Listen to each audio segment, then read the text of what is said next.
On a tous connu cette situation, pas vrai? Finir une journée de trading et se dire « mais pourquoi j'ai fait ça? Je savais exactement ce qu'il ne fallait pas faire ». Cette frustration, ce fossé immense entre ce qu'on sait et ce qu'on fait, eh bien c'est exactement de ça qu'on va parler aujourd'hui. Allez, on rentre dans le vif du sujet avec ce qu'on peut appeler le paradoxe du trader. D'un côté, il y a la stratégie, l'analyse, la connaissance, tout est clair. Et de l'autre, les résultats. Et parfois, on a vraiment l'impression que les deux n'ont absolument rien à voir. C'est ce conflit intérieur que beaucoup de traders vivent tous les jours. Et ça nous amène à la grande question, la question à 1 million. Pourquoi est-ce que c'est si dur de garder sa discipline en trading? Les règles, franchement, sont souvent super simples, super logiques. Alors pourquoi est-ce si compliqué de s'y tenir? Surtout quand on sait, au fond de nous, que c'est la clé de la réussite. On va creuser un peu tout ça. Et voilà, le problème, il est là, noir sur blanc. On sait ce qu'on doit faire, mais on fait autre chose. On dévie de la trajectoire. Le plan, c'est censé être une autoroute bien droite vers l'objectif. Sauf que dans la réalité, c'est plutôt une petite route de campagne pleine de virages. On sait où est la destination, mais on prend une mauvaise sortie au pire moment.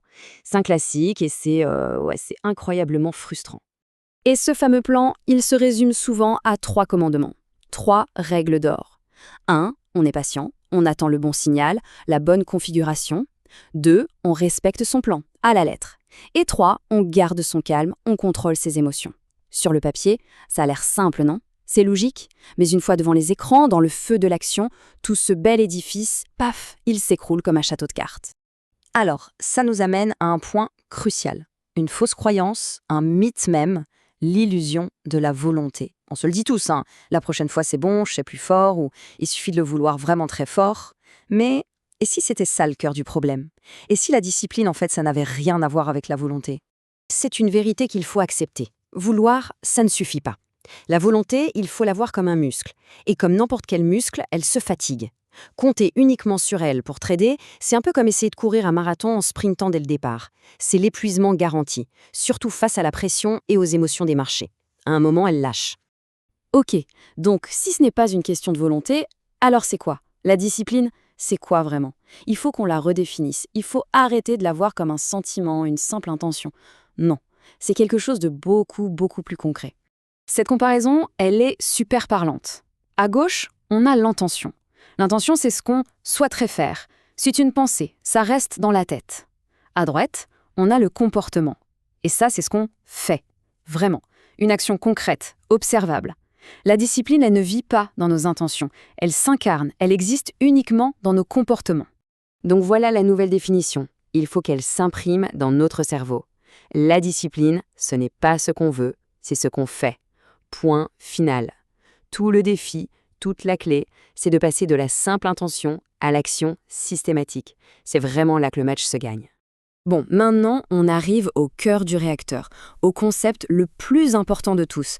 C'est une règle toute simple, mais qui va complètement à l'encontre de la façon dont on pense d'habitude, obsédé comme on l'est par les résultats.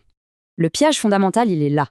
On cherche à obtenir des résultats, mais on refuse de changer en profondeur. C'est comme être sur une rive avec ses habitudes et ses blocages, et regarder l'autre rive, celle de la réussite, en espérant y arriver d'un coup de baguette magique. Sauf qu'on ne peut pas sauter par-dessus le gouffre. Il faut d'abord construire un pont. Et ce pont, c'est le travail sur soi. Et ça nous amène à la règle d'or, être avant d'avoir. Les résultats financiers, ce n'est qu'une conséquence. Ça découle de l'identité de trader qu'on a réussi à construire. L'erreur, c'est de courir après les résultats, alors qu'il faut d'abord se concentrer sur la personne qu'on doit devenir. Et attention, l'ordre des étapes, il n'est pas négociable. C'est une route à sens unique. D'abord, étape 1, devenir. On incarne les qualités d'un trader qui réussit. Ensuite, et seulement ensuite, étape 2, avoir. Et là, les résultats arrivent comme une conséquence logique, naturelle. Vouloir l'avoir sans l'être, c'est la recette parfaite pour l'échec. D'accord, mais être, ça veut dire quoi concrètement? Eh bien, être structuré, c'est simplement avoir une routine avant de commencer sa journée. Être calme, c'est accepter une perte sans vouloir se venger sur le marché juste après. Et être discipliné, c'est respecter son stop-loss, même quand cette petite voix dans la tête supplie de le décaler. Ce sont ces actions, jour après jour, qui forgent notre identité de trader. Cette phrase, elle résume absolument tout. On ne peut pas avoir les résultats d'un trader discipliné si on ne l'est pas d'abord soi-même. C'est aussi simple que ça. C'est comme espérer récolter des pommes sur un cerisier. Ça ne marche pas. L'identité qu'on se construit, c'est l'arbre. Les résultats, ce sont les fruits. Ok, alors comment on rassemble tout ça pour en faire une mentalité qu'on peut appliquer chaque jour? C'est la dernière pièce du puzzle. Au final, la seule question que tout le monde se pose, c'est ça. Comment on fait pour gagner? L'envie est là, la motivation aussi, mais le chemin pour y arriver ressemble souvent à un vrai labyrinthe, où l'on se perd entre les doutes et les mauvaises décisions. La réponse, elle ne se trouve pas sur un graphique ou dans un indicateur magique. Elle est beaucoup plus simple. Si on veut gagner, il faut commencer par devenir. Voilà. Le vrai travail n'est pas sur les écrans, il est sur soi. Le focus doit changer. On arrête de penser à faire pour gagner, on pense à devenir pour gagner. Le succès en trading, ce n'est pas un objectif à atteindre, c'est juste la conséquence de la personne que l'on choisit de devenir, chaque jour, face au marché.